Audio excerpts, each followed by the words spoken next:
मीरा के पिताजी गिरधारी एक ठेले पर बच्चों के प्लास्टिक के खिलौने बेचकर अपने परिवार का गुजारा करते थे। मीरा की माँ नहीं थी, इसलिए माँ और बाप दोनों की भूमिका उसके पिताजी गिरधारी ही निभाते थे। वे गरीब जरूर थे, लेकिन अपनी बेटी की खुशियों के लिए कुछ भी कर सकते थे। गिरधारी ने अपनी बेटी मीरा की शादी अर्णव से अपनी हैसियत से ज्यादा धूमधाम से की, पर अर्णव की माँ शुभांगी को मीरा के मायके से हमेशा शिकायतें रहती थीं। एक रात मीरा ने अपनी सास शुभांगी से कहा, माँ जी, वैसे भी आपने देर रात से कुछ नहीं खाया है। शुभांगी ने झल्लाकर कहा, सूप क्या, जहर देती मुझे? पानी पर कैसे जिंदा रहूंगी मैं? रात से कुछ नहीं खाया और अब लाई भी है तो सूप। तेरी तरह भूखे घर की नहीं हूं मैं। माँ जी, वो आपका पेट खराब था इसलिए मैंने। चुप कर, मेरा कचौड़ी खाने का मन है, वो बना कर लाती। इतना तो ख्याल रखती है वो तुम्हारा। अब तला हुआ खाना खाएंगी तो और तबीयत बिगड़ जाएगी ना। शुभांगी बोली, हे भगवान, न जाने कौन सा जादू इस लड़की ने मेरे बेटे पर किया है। इसे तो माँ की बातें बेवजह लगती हैं। पता नहीं कौन सी घड़ी में मिली थी जो तुझे इसके सिवा कोई और लड़की पसंद ही नहीं आई, वरना इतने बड़े बड़े रिश्ते आते थे तेरे लिए। मीरा ये सोचकर हमेशा दुखी रहती थी कि उसकी सास हमेशा उसे गरीब घर की होने के कारण ताने देती हैं। कुछ दिनों बाद करवा चौथ का त्योहार आ रहा था। गली मोहल्ले की सारी बहुएं शॉपिंग में लगी थीं, लेकिन मीरा बेचारी उदास अपने कमरे में बैठी सोच रही थी। तभी सास की आवाज आई, बहू कहाँ है? इसे तो कुछ भी नहीं है। 8 दिन बाद करवा चौथ है और इस महारानी को तो कोई होश नहीं है। क्या बात है माँ जी, आपने मुझे बुलाया? तुझे सुनाई दे तब ना। अच्छा देख, इन साड़ियों में से कौन सा रंग अच्छा लग रहा है? देखकर बता, इनमें से मुझ पर कौन से रंग की साड़ी अच्छी लगेगी? मीरा के ससुर प्रताप ने कहा, अरे थोड़ा शर्म करो शुभांगी, ये बहू का पहला करवा चौथ है और इसे साड़ी दिलवाने के बजाय तुम इससे अपने लिए साड़ी पसंद करवा रहे हो। शुभांगी बोली, आप तो ना ही बोलें तो अच्छा है। खुद ने तो आज तक मेरे लिए एक चुन्नी तक नहीं खरीदी और बात करते हैं तो क्या हुआ, इसके मायके से भी तो कुछ आएगा। याद करो, जब मेरी पहली करवा चौथ थी सब कुछ मेरे मायके से आया था। पूरे मोहल्ले में शोर हो गया था मेरा सामान देखकर। क्या वो इतना भी नहीं करेंगे? चिंता मत करो, उसके मायके से कुछ नहीं आएगा और ना ही मीरा व्रत रखेगी। प्रताप ने दृढ़ता से कहा। व्रत नहीं रखेगी?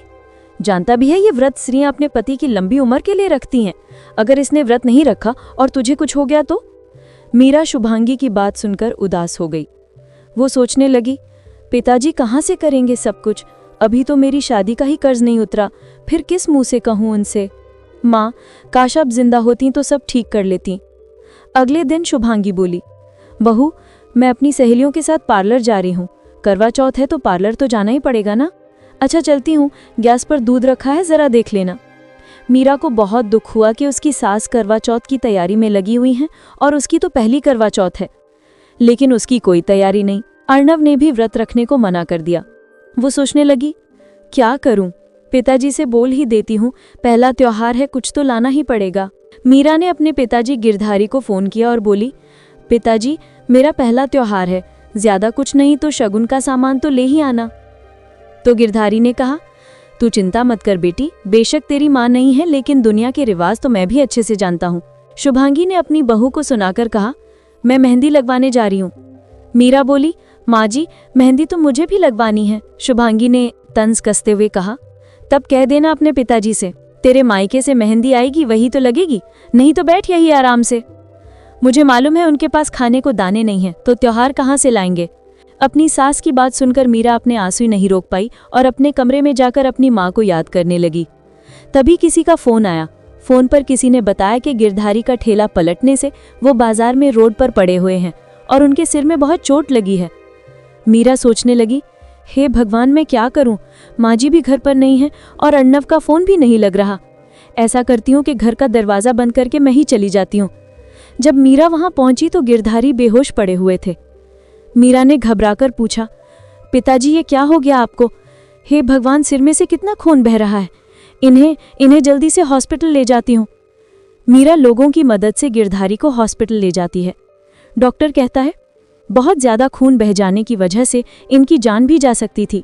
इन्हें खून की जरूरत है, आप जल्दी से खून का इंतजाम कीजिए। मीरा बोली, मेरे पति का फोन नहीं मिल रहा, क्या मैं खून दे सकती हूँ? करीब 2 घंटे बाद गिरधारी को होश आया। मीरा ने अर्णव को फिर से फोन किया और सारी बात बताई।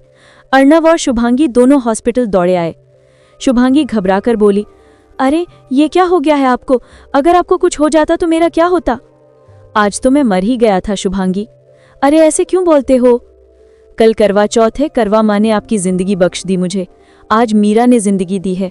अगर आज मीरा समय पर नहीं पहुंची होती तो मैं सड़क पर ही दम तोड़ देता। अर्नब का तो फोन ही नहीं लगा, इसलिए मीरा ने मुझे खून भी दिया। बहू, आज तूने मेरे सुहाग की जान बचाई है।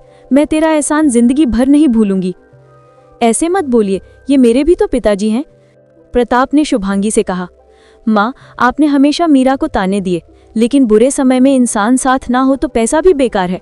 अगर मीरा मौके पर नहीं पहुंचती तो क्या करती इस पैसे का? एहसास हो गया है बेटा। अगर इन्हें कुछ हो जाता तो मैं फिर कैसे मानती करवा चौथ?